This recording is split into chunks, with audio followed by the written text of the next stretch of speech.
And we have officially started. So gather up your snacks, drinks, whatever you want. We're going to be here for an hour. This webinar is being recorded. And Elissa, if you want to go ahead and share your screen.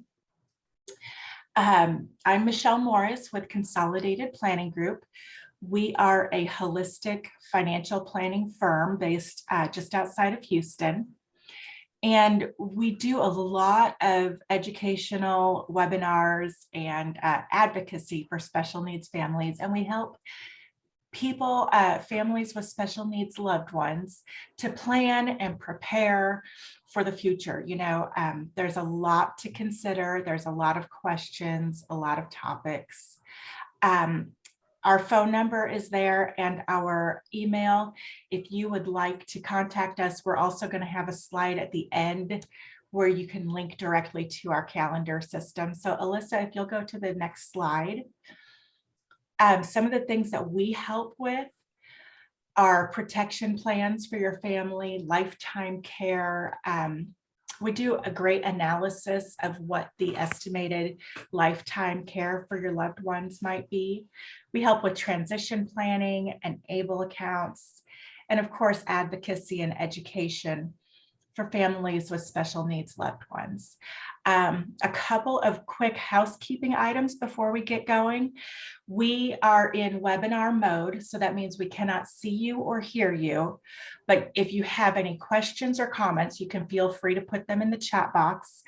As Elissa is presenting her information, feel free to ask questions, and I'll stop her throughout, and we can have, you know, questions and answers as we're going through. So Elissa Bauer is with us here today from Pathfinder. She is the operations program manager there. She does direct clinical care, but also management things, hiring and whatnot. But she is a trauma specialist. She's an LPC, which is a licensed professional counselor. And she does therapy for groups and families. So we're super glad to be here today. Glad to have you, Elissa. And we really look forward to hearing what you have to tell us. So take it away. Well, first, thank you so much to CPG for hosting these educational series. I was just telling Michelle, I think it's so important to connect with one another as a community, to figure out how our community can serve one another. And so it's so cool that CPG creates these platforms to learn more about services in the area. Well, thank you. I'll pat us on the back. Yeah, it's so cool. And I'm so glad you all reached out a couple months ago and got me in the loop about these webinars, because I really appreciate them. And I know how many families are looking for answers to a lot of questions. I'm Elissa Bauer. I'm, as she said, a licensed professional counselor supervisor. I've been practicing for about 12 years, and I work with individuals, families, and groups. And right now I'm working at the Menninger Clinic with the Pathfinder program. Some of you have heard of Menninger. It started about 100 years ago in Topeka, Kansas, back in the day when mental health was not being studied, and Menninger really took the reins on teaching and training and diagnosis and assessment of mental illness and created more platforms to learn and get treatment. They moved to the Houston area probably in 2012 and launched a bunch of inpatient and assessment units, but with time grew community outreach and community engagement services.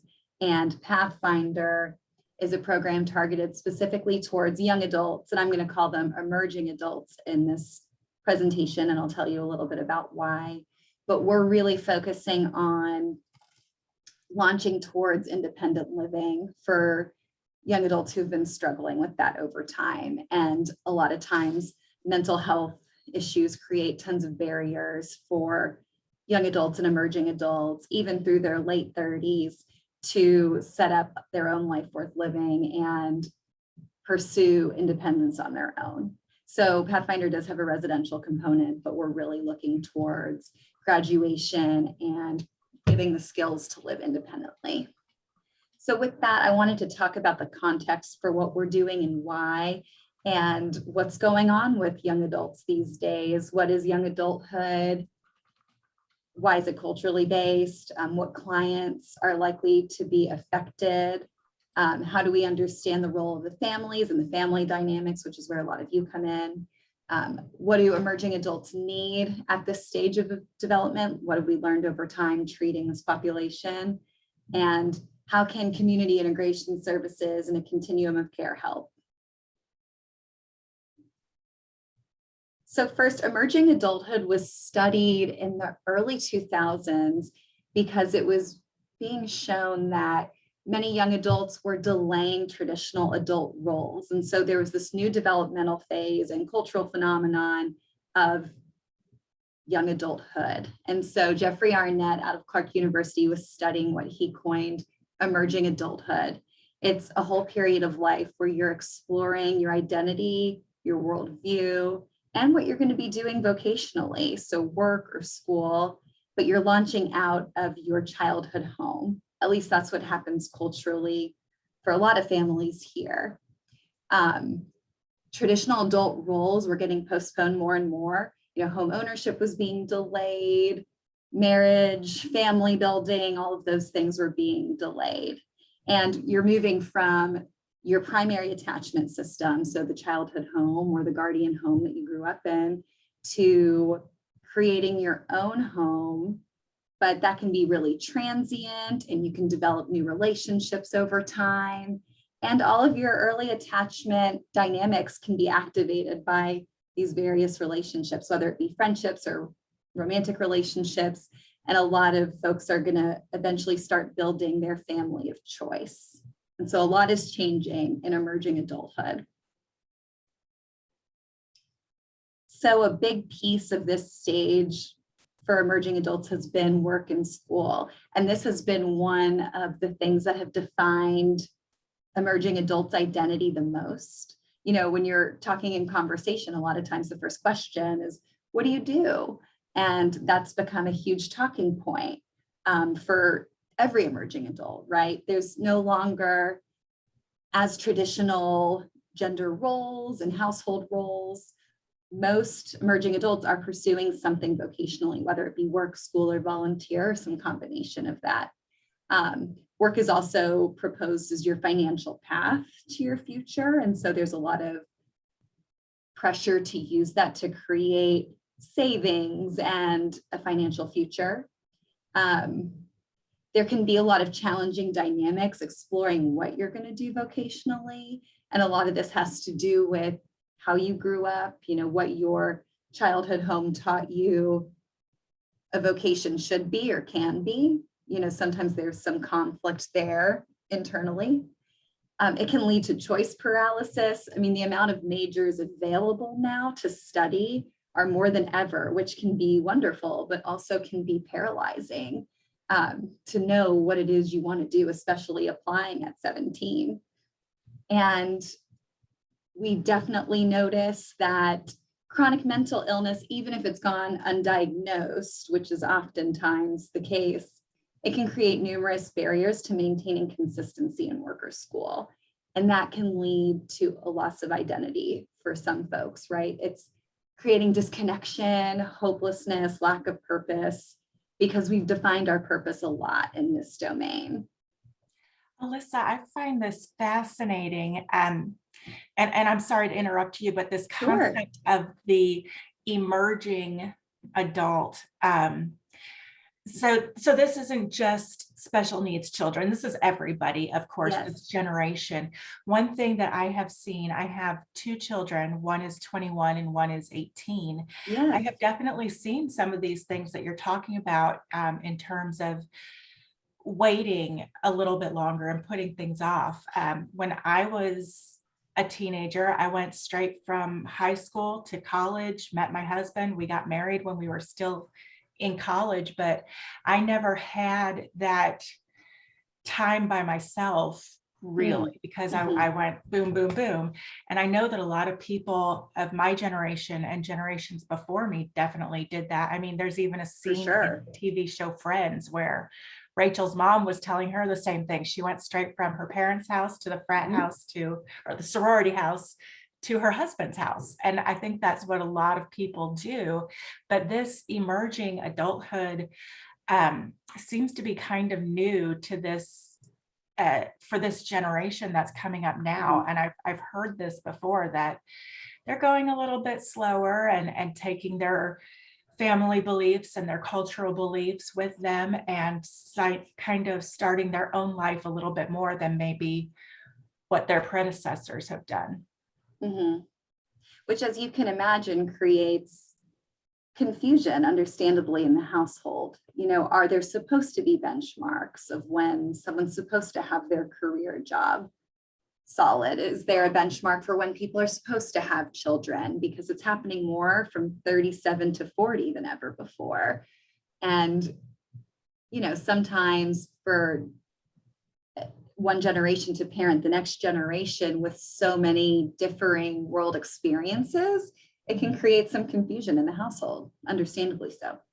Right, right. Thank Or you. even this pursuit of do what makes you happy, you know, without a lot of exposure to the world quite yet, can also feel very daunting for the emerging adult. They may not know what makes them happy quite yet.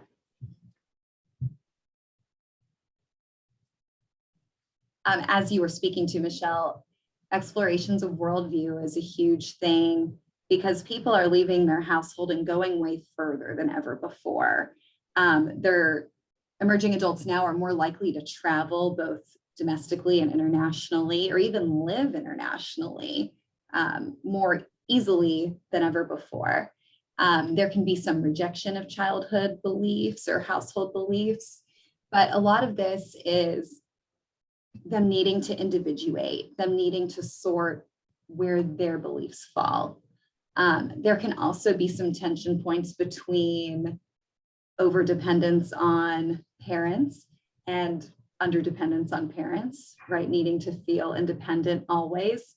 And a lot of existential crisis, right? Trying to find identity without it as clearly defined can be confusing and daunting. And the goal we usually talk about with families as a system and with any type of support network as a system is called interdependence. So that's where I'm comfortable doing tasks on my own, but I recognize that my support system, my village, is also there to support me. So I can ask for help, but I also trust myself enough to do things on my own.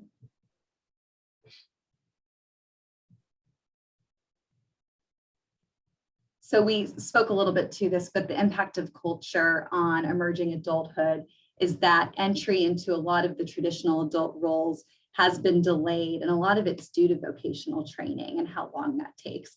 A lot of emerging adults, if they're pursuing medicine, and it's been this way a lot, but you know, they might not have adequate time to date or to make friends, right? They're working 80-plus-hour residencies. So there's so many reasons why emerging adulthood can be prolonged until you feel comfortable with home ownership or marriage, things like that. We discussed women are having children later in life. This is way more common. People are waiting longer to marry. Some people may not marry. And then people are attending graduate school. A lot of graduate schools can take between 3 to 7 years to complete. And a lot of times you don't have the financial stability to pursue some of those traditional adult roles. And so some people are doing it sequentially. Childhood really is extending further. Parents are parenting actively until at least 18 and sometimes much further than that. A lot of children in the childhood home are getting a lot of direction and support and coaching and guidance from their parents for much, much longer. Young adults are transient. They're moving around for school, work, or travel opportunities. I think more than ever, people will relocate across the country for a job opportunity. And emerging adults know exactly what other emerging adults are up to. Suddenly, there's a ton of information out there of how everyone else's timeline is going and where you need to stack up with your peers. And I see this so much more and more every year, that opportunities for emerging adults are getting more and more competitive. college acceptance is getting more and more competitive. Internships are getting more and more competitive. Graduate programs are getting more and more competitive. So young adults are also experiencing some limitations of opportunities that they were hopeful for.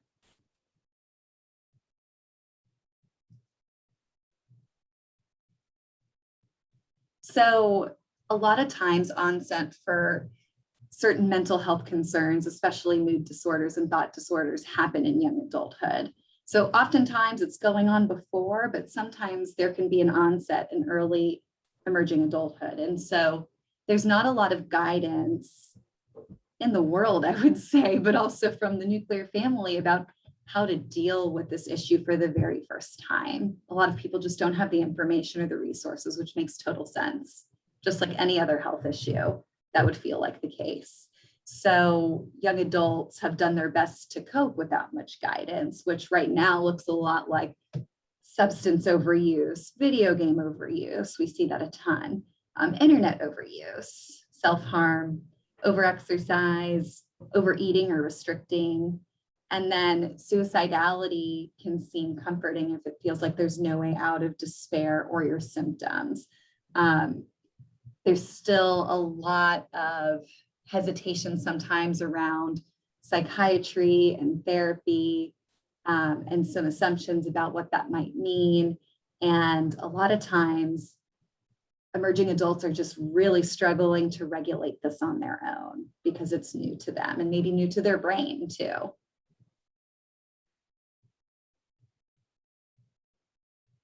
So all of us have these ways to protect ourselves or cope when we're losing control of our surroundings. And the coping skill we see for about 85% of our young adults is avoidance. And that sounds like a judgmental term, and it's not intended to be, but there's different ways that we disconnect or avoid and withdraw when things get overwhelming, because we're protecting our ego and defending ourselves a lot of the time. Perfectionism is a huge one, right? Feeling like you have to do everything right or you can't do it at all. Feeling intolerance for something being imperfect, procrastination, shutting down, and this can happen just, somatically in your body. Having limited hope or motivation, withdrawal, disengagement from things that you used to participate in, trying to make your world really small so you can control everything in it. Sometimes that happens in the video games as well, right? If this is my world and I can participate here and I can control this, this is actually where I'm feeling the most mastery because I'm not doing well in school. And so I'm kind of disengaging. And then a lot of times these missteps, they become so concerning to everyone around them, of course, but also might become your identity. Like this is always going to happen. We start to have those automatic assumptions that this is going to happen every time. So I'm going to be the one who makes the mistakes. I'm always the defective one. I'm always the failure.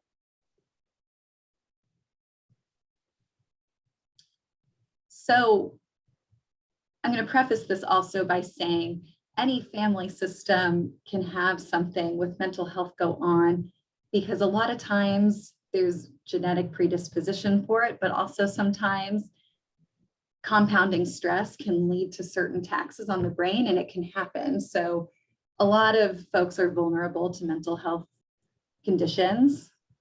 Fortunately, they're treatable. There's a lot we can do. But some of the common themes we've seen in family systems, one, high achieving parents and family systems can be difficult for a client who's struggling, right? They observe everybody around them doing so well. They assume their parents have this finesse that they didn't have or they don't have, or they want to stack up to the success their parents have had.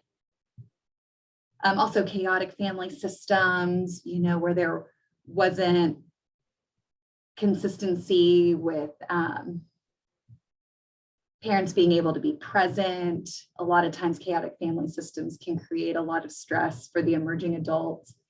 And there can be a family history of mental illness or substance abuse. A lot of times it's, in the genes. So we use a phrase like the genes load the gun, but environment might pull the trigger, right? Due to stressors and things going on around. There can be struggles leaving space for your children to have their own experience and a different experience. there's a lot of tension in understanding the experience of the next generation, which makes total sense, but it can be difficult for families.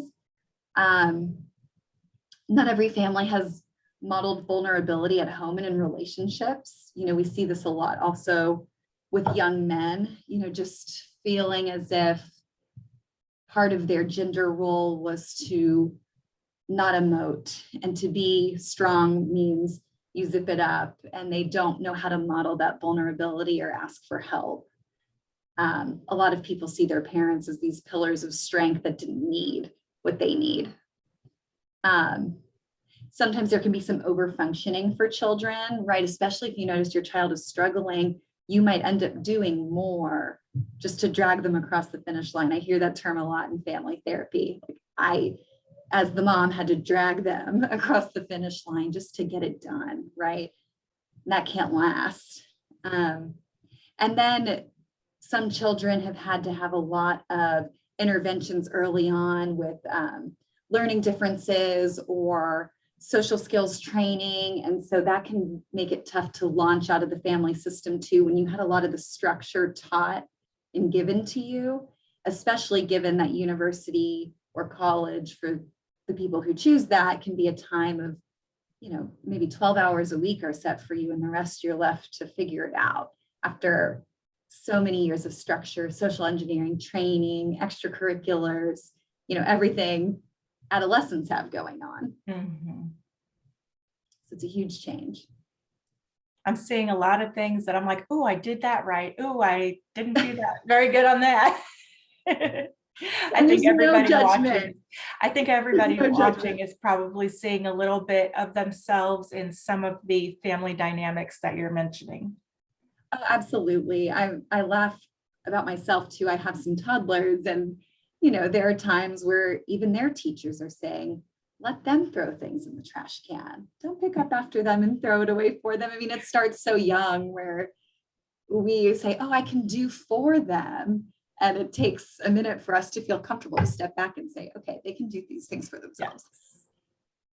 So obviously, I believe, and we believe here at Pathfinder and Menninger as a system, that family therapy is crucial in this period of time, because oftentimes the families or the support network, whoever that might be, are still very engaged in what's going on. In fact, a lot of times young adults, if they're struggling to launch or struggling in school, they wind up back home, and that can be the pattern. And so everybody ends up playing a role in this continuing, and we want everybody in the family to participate in the recovery.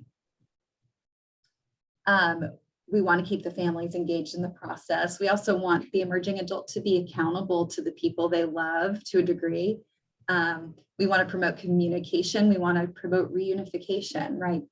Helping everybody in the family hear each other's experience and understand, because this time of life can be stressful for every party in different ways. It's changing roles for the parents. It's changing roles for the emerging adult. And again, we're seeing these patterns go on until 36 or 37 for some emerging adults. And oftentimes the families are still heavily involved and invested. So kind of a repeat, we want the client to be accountable, but also we want to have the family understand their role, right? Were there any limits set or not? We also want to work and help the emerging adult to have this identity beyond the problem, because a lot of times that's such a burden they carry, is I'm the problem, I'm creating grief for everybody around me, I'm making everybody sadder, being this patient or problem is my identity. It's important to create communication too, to understand everybody's worldviews. A whole family doesn't have to have the same worldview, but it is important to listen and talk about it. That way everybody knows where the other one's at. And then this is the delicate balance, right? Helping families navigate a balance of their child individuating, needing space, even though they've been called on for crisis management or problem solving a lot of the time. So that can be such a tension point. How do we trust that things are going to move forward? Am I always going to be the one who gets the call when things go south? but also how do I let my child stumble and learn and make mistakes and get support from other places that aren't me. So it's a delicate line, but it's something we try to explore together.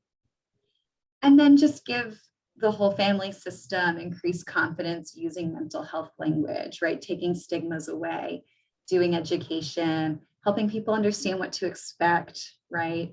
If someone's struggling with chronic avoidance or perfectionism or anxiety, are they going to be able to do all the things all day, every day? Probably not. So what's a realistic schedule going to look like? And vocational training is a big part of our program too, which I can speak about later. Good, that's important. Okay. So more than ever,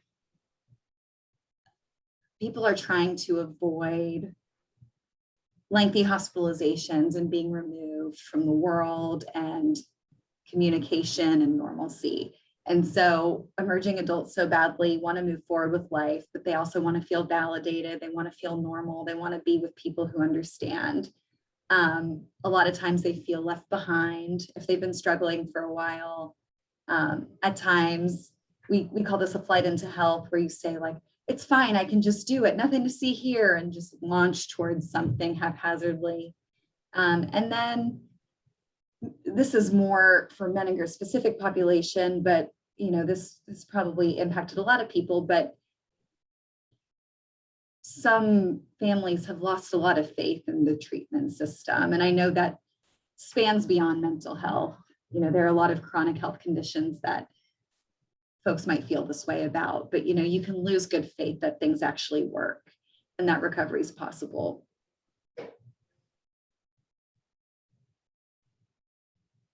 So what do we see as some of the needs of young adults?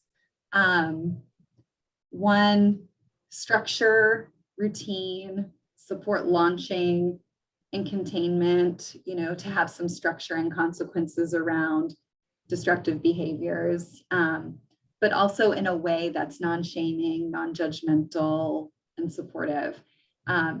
Accountability, right? But a lot of times this is contingent on people having a lot of positive regard and belief for them.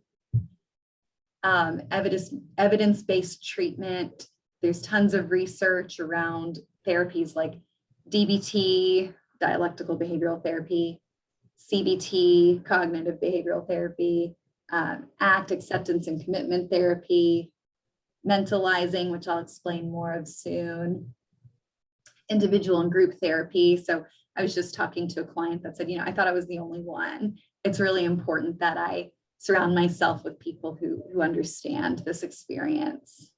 A lot of education, exposures to the world. So a lot of times with anxiety and depression, when you start to shut down and withdraw, you need the help activating that behavior, because your brain's going to dread it and your brain's going to tell you it's not going to go well. And your brain's going to tell you you don't need it. You don't understand anymore, anticipate the joy that comes with it. So that's a huge part of what emerging adults need. Life and social skills training, vocational counseling. This is a huge one. A lot of folks don't know how to stumble on their path of choice. And then having mastery. This is huge. So until I trust that I can do something, I don't feel like I can. And so if someone can walk me through it side by side, show me the steps and teach me, and I can replicate that, I feel like I got this. So many things in life, though, it wasn't shown to us. Like, think about the first time you filed your taxes. No one taught you. Right. And so or the first time you shrunk a shirt accidentally, no one showed you, no one taught you, you just didn't know how. And so it's hard to feel mastery, and those things can be anxiety provoking. Emerging adults really benefit, all of us do, but makes sense, with a sense of belonging. We're social. Being isolated and alone is contraindicated, obviously, for depression, but it's what depression does. It separates us from other people.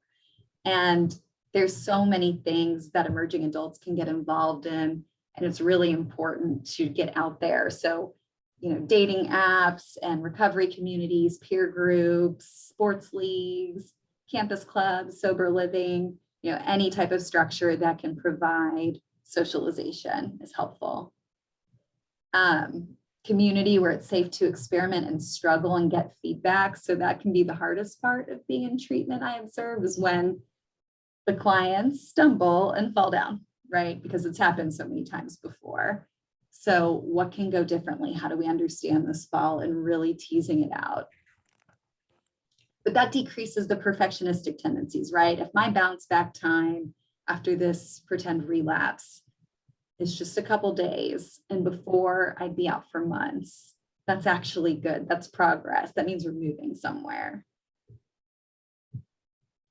Age appropriate activities. So we want our clients going to sports games, concerts, college, volunteering. We want them seeing other young people and what they're doing.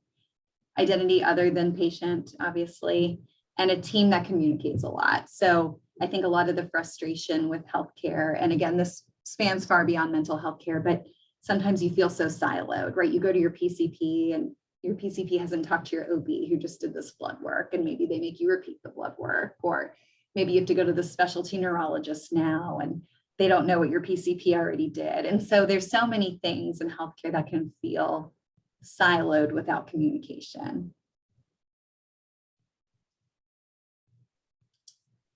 So mentalizing, as I was just talking about, is such a cool concept that I learned more about at Menninger, but it's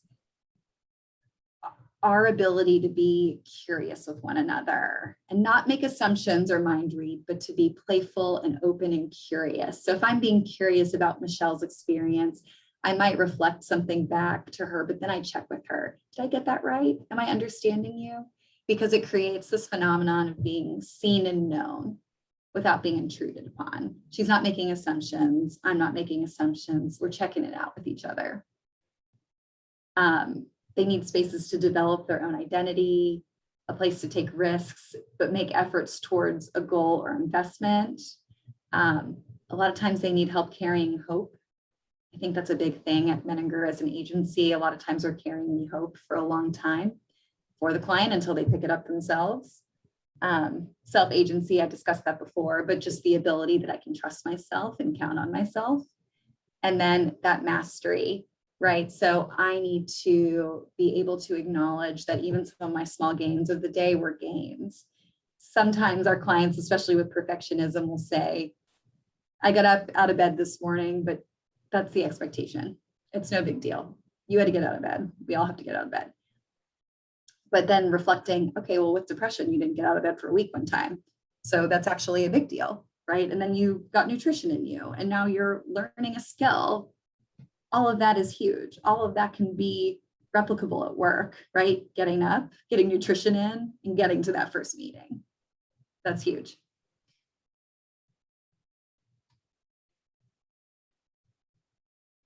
So how does treatment help?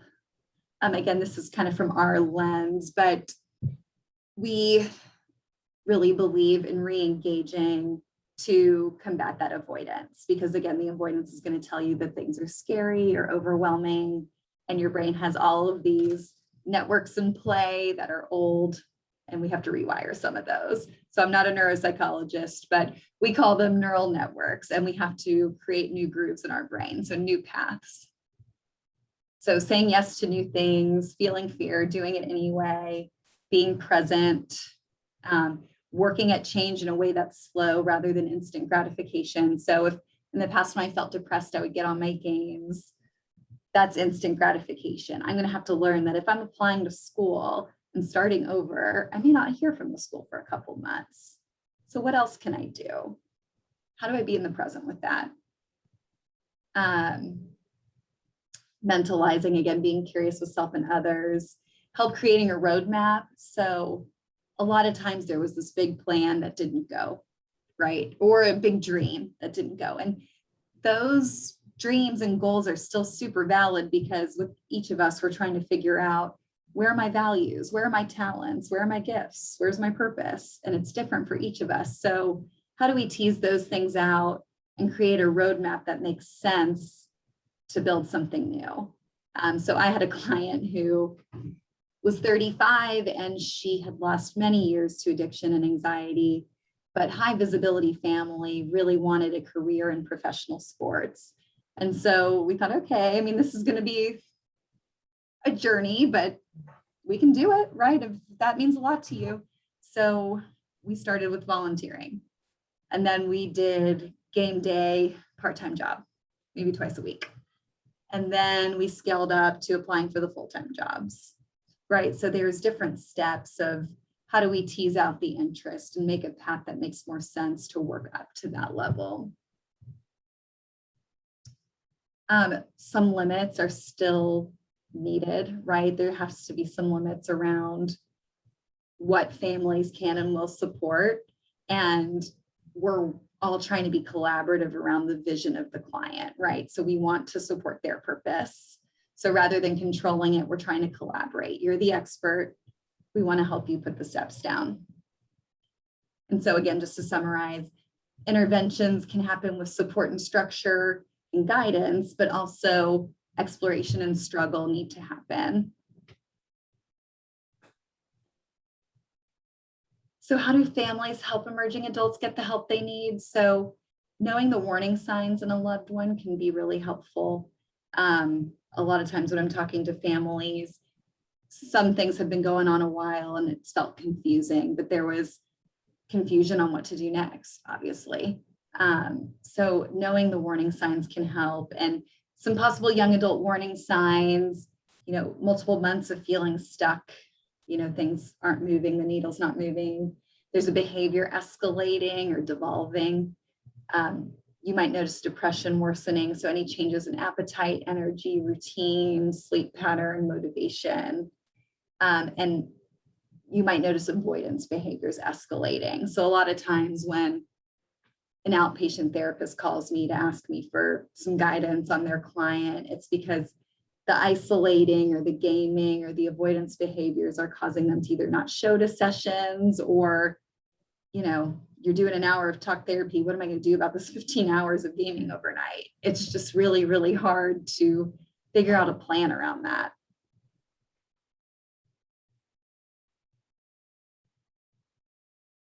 So this is oversimplified because obviously there's a lot that goes on in family therapy, but a lot of things that families can do a lot to intervene with emerging adults that are struggling.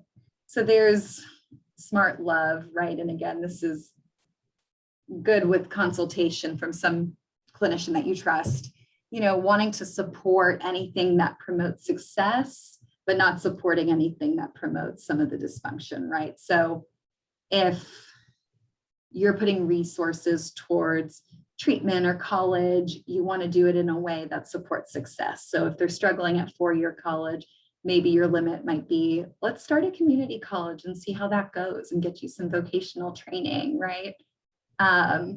Or if you're using, I don't know that I can pay for housing indefinitely, right? We need to make a 3-month plan for how you're going to get more support around this.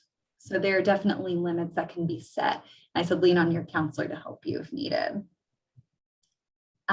Launching into change slowly. So ultimatums and all or nothings can be harmful just because young adults don't move that fast. So thinking about, okay, how can we do this in a way that's paced? That way my expectations are realistic and I'm not creating any expectations for my family member that they're just not going to meet. Especially with that community college example, if you're starting over because four-year college was overwhelming or you had to withdraw or you got sick, there's a lot of things that happened from August to December, right? That's a lot to unpack. So having that observation time, there's just so much data in there. And so thinking about, okay, if it went better this time, what went better? What were those habits? How do we apply that back to four-year college if that's your goal? Get assistant teaching emerging adults rather than assuming they will get it.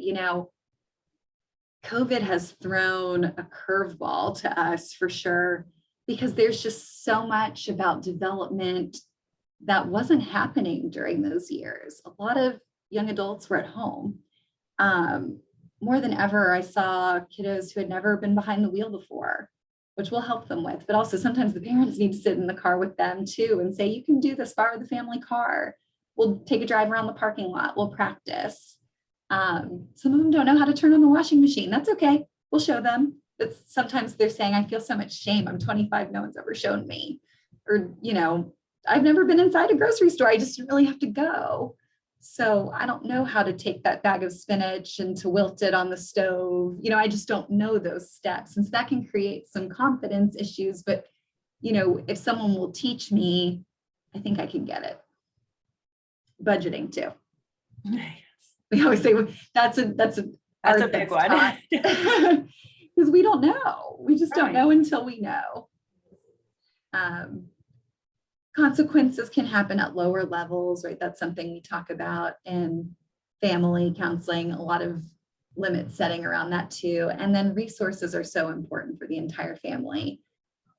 NAMI and family connections. So family connections, they used to have a longer wait time, but they would do a lot of that dialectical behavioral therapy training with families who had an emerging adult or loved one struggling. And I've found that to be such a game changer for families, just having all of those skills presented to them, right? This is a new way to talk to one another. This is a new way to validate. We're no longer just power struggling 24/7.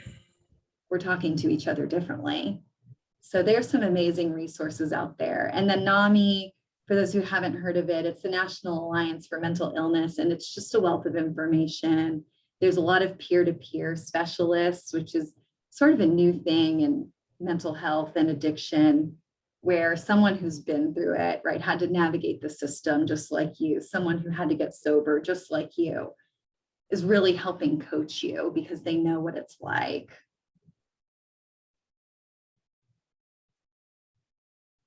So I'm going to talk a little bit about community integration and Pathfinder. And then if we have time, I'm going to talk a little bit about a case study. I know we're starting to get a little bit lower on time, if that would be helpful. So community integration is a newer kind of treatment that wasn't around probably 25 years ago. It's getting more popular now. It's not a traditional insurance model, but it's really centered around keeping people in the world, helping people find their purpose, and not letting one diagnosis set the tone for what treatment has to be. So it's kind of breaking the mold of, oh, this happened to you 30 days here or 7 days here. And I know our goal is to help each client craft their life worth living. So it's very person-centered. We use the term shared decision-making a lot. I'm a guest in your world. As your therapist, as your clinician, I'm going to know you for this amount of time. You have to live this life. And so their buy-in in the decisions, even with my guidance, is still so important because ultimately they're the ones who have to walk the walk. And again, reconnecting with purpose. So the psych rehab piece is so important to community integration because those are the amazing professionals who really walk the walk of taking the steps of specific skill building towards a vocation or towards recovery or towards independent living skills, towards social skills. That's how you really learn those things. Community integration can work through a lot of domains. So for a lot of our clients, they're looking at mood stabilization, and that can be done with a lot of different kinds of therapy and groups. Even psychiatry can be added to the team. We're a sober program, so we think about sobriety, how to create good sleep hygiene as part of that, med efficacy, all of that. And then a lot of our clients are legitimately working on sobriety. The independent living and meaningful role piece is a huge part of it. So having clients get to work and volunteer and go to school with us is a huge part of it, because then we get to see what happens, right? In traditional treatment, if you're away from the world, there might not be anyone except a counselor to see what happens in school when you attempt a semester, right? There's nobody there to unpack study skills with you, or what happened when your energy dropped and you didn't make it to class. And then just to teach, kind of like we were talking about before. Relationships are huge. First, community integration really believes that somebody needs to trust you in order to take a risk on themselves. So that's an attachment-based theory where if I trust mom at home, that's when I feel comfortable, climbing the stairs for the first time and looking back at mom to see if she's watching me. So that kind of translates even to older adulthood. If I feel like someone's going to be there when I fall, then I'm more likely to take the jump. And then we work a lot with eating differences and trauma as well. Community integration uses a lot of different professionals on a team, whether it be a vocational counselor, a licensed counselor, a psychologist. We're less of a medical model, so we add doctors as needed, but we use different types of clinicians and peer recovery specialists. And then again, we use exposure with response prevention. So if I tell my clients that they're going to enjoy karaoke west of the Galleria because it's going to bring them joy, I'm going with them and I'm singing with them. I'm up the rock wall with them belaying me, even though it's terrifying. I'm playing kickball with them. So we're doing a lot of exposure with them, human to human, and getting out into the world. Just again, a little bit about Menninger. So Menninger traditionally has inpatient programs that are a bit longer than some traditional programming, where they're between 6 to 10 weeks, and they focus a lot on diagnosis and assessment and formulation, which can be really, really helpful if someone's needing stability or clarity on diagnosis. And so you'll notice the right hand of this continuum, there's more subacute and acute levels of care. And then Pathfinder is kind of in the middle, right? We're not quite outpatient therapy, but we are out in the world, no locked doors, et cetera. So we're kind of a wedge between if you were to go off to residential, but we're more than an IOP.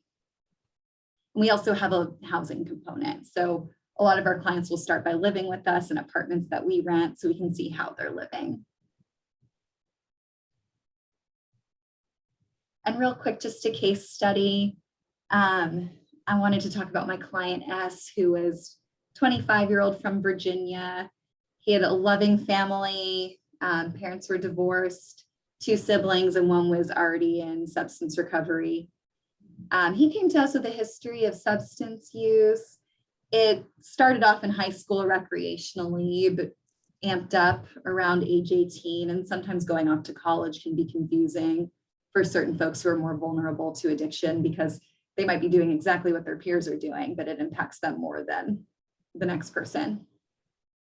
Super high achieving, pursuing his master's in statistics by the time I met him. History of depression and anxiety, but some of it was kind of masked by his achievement persona. He always liked to look really composed, nothing to see here, I'm doing fine, especially because brother struggled so much. I think there was a lot of perceived pressure to be strong for the family. So during the master's program, he noticed a huge drop in sleep, decreased functioning. Substance use can really pick up during those times because you're looking for ways to re-energize yourself. He had a suicide attempt and what we call a catatonic episode. So like full body shutdown where he wasn't really responding. Kind of unusual, but this happened to him a couple times. So he went to our Compass unit and attempted another program, ended up getting overwhelmed by that, stepped back up to the hospital, and then came to Pathfinder. So for him, you're really trying to stabilize the mood piece because the mood had been a chronic struggle, even if underneath the surface. Establish sobriety, just because for him, it seemed like, and for some of our folks, marijuana can be way more psychoactive for some than others. Some people can use it recreationally for years and nothing. And then some folks have really vulnerable brains. He wanted to work on balance. He was such a workhorse that he could study for hours, no problem, but he wasn't having any fun. I think that was also causing some of the shutdown. He wanted to get a career job, finish his master's, which he did in the program, and then enhance relationships, right? He was uncovering quite a bit of emotional avoidance, both in his family system, but also with other people. Like all of that, nothing to see here, I'm fine, had kind of removed him from some of the closeness to his brother and his parents and other people in his life, just in the hopes to be perceived as strong.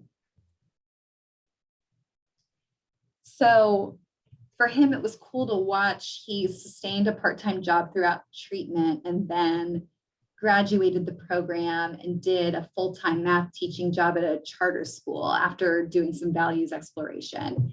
So the charter school programs are really intensive. I mean, he was, I think, doing a second master's at night, how some of them do, to give you a teaching certificate. I told you he could work till the end of time.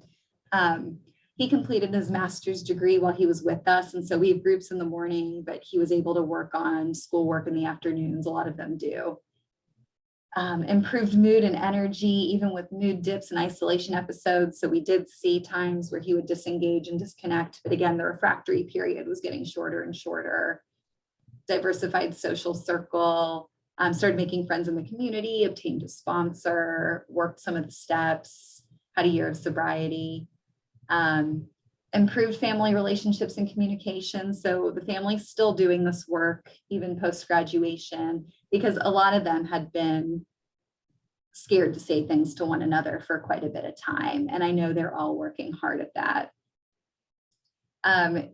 He was so fun to work with too, because once you got him engaged in the leisure activities, he was doing open mic nights and recording music and screen printing and making band merchandise, photography. I mean, he just had so many talents. It was amazing to see him blossom. Because when we met him, he was sort of this shut down, catatonic person. He got an apartment with a sober peer, which they had fun with, learned how to budget. He would meal prep, which was pretty cool. We have a dietitian on staff who can walk clients through that and even shop with them if need be. But there's ongoing hurdles for him. This is something he's going to be dealing with lifelong. Making adequate finances. He's not alone in this, but a lot of times an emerging adult doesn't know what life costs until they sample it. And that probably happened to you and me and everyone who's started out their vocational journey. I think that we see what our parents have and Yes. what they purchase. And, oh, my mom always buys this brand of bread, even going down to that level. And then you get to the grocery store and you realize, oh, if I would buy the cheap HEB brand instead of the, just simple things like that. Totally. I think that what your parents have, you should have, and it's not always like that. Yes, for sure. And with inflation too, it's been a moving target, what people need to support themselves. Still experiences some depressive episodes and isolation. He still works with a psychiatrist pretty closely. Still working on that emotional avoidance and identification, because sometimes when he has more of a decompensation, it's because he's like shutting it all down and pretending it's not there. And again, not on purpose. This is a subconscious defense that he just learned over time. Sobriety is an ongoing struggle. He's still involved with the recovery community. Sometimes you get busy with work though, and you stop hitting meetings because there's only so much you can do in a day. And that can be a constant tension point. Like, how am I going to do all of the things for my wellness and all of the things to make money and earn a living? Healthy relationships is an ongoing struggle, and then overcommitment and burnout. Specifically for him, he could overcommit like a champ. Yeah. And then here are just a couple references. John Allen was at Menninger for many, many years, and I referenced Jeff Arnett, who studied emerging adulthood, and then some census statistics. And then I will, if there aren't any more questions, I could hand it back over to you, Michelle. Yeah, I don't see any more questions, but if you would like to go ahead and put your contact info in the chat box so that if somebody wants to contact you later while I go through this list.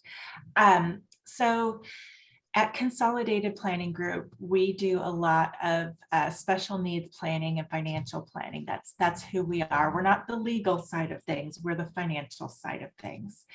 So we can help families with a completing a special needs care plan. You know, what does it look like to take care of a family member when you're gone? How much is that going to cost if they need full residential care or partial residential care?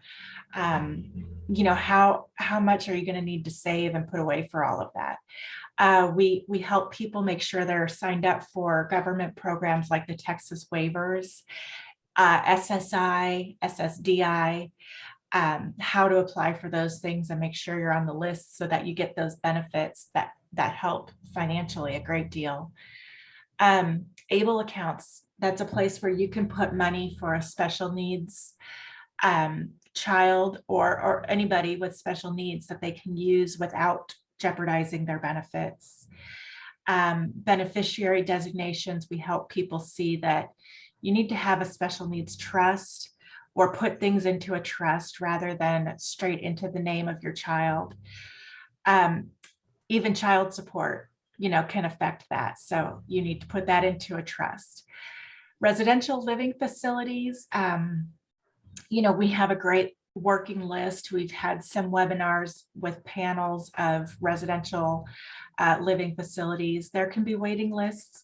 You want to start touring or early while you are still young and healthy and can go on all these tours and make great decisions for your family, in case there's a longer waiting list for that particular living situation.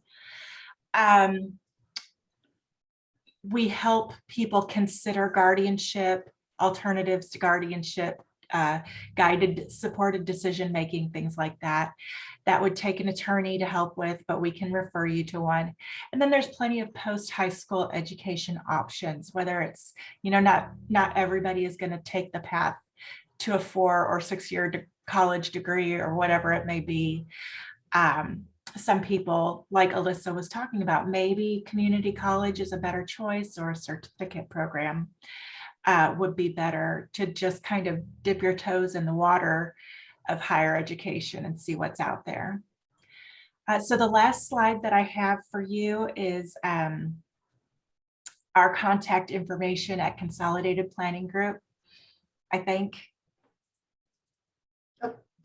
There. Oh, well, there's our team. But you can go ahead to the last one because we're running out of time. So this is how you can get in touch with us at Consolidated Planning Group. If you use that QR code right there, it will take you directly to our calendar appointment system, and you can make a free appointment to talk with me or one of the financial planners on our team. We can help you discuss financial planning, special needs planning, the benefits, like I mentioned, how to afford taking care of your special needs loved one, what's going to happen when you're gone, all of those topics. If the QR code isn't quite your deal, you can still call and email, of course. Our Facebook page is down there. And then our YouTube channel is important because all of the webinars we do, like this one, are getting recorded and they go straight to our YouTube channel after the webinar is over. So I haven't seen any more questions come in. So with that, I will say thank you so much, Elissa, for being here with us today. Thank you for having me. I found your talk fascinating because I have 2 emerging adults in my life, and it's nice to hear that some of the things I've seen were not alone, and yes, that there is help out there for kids who are struggling with it more. So that's really good. That's great information. If anybody needs me, feel free to reach out. I'm sure Elissa feels the same way. Mm-hmm. Thank you so much for being here today, and I hope you enjoy the rest of your week. Thank you, everyone. Bye.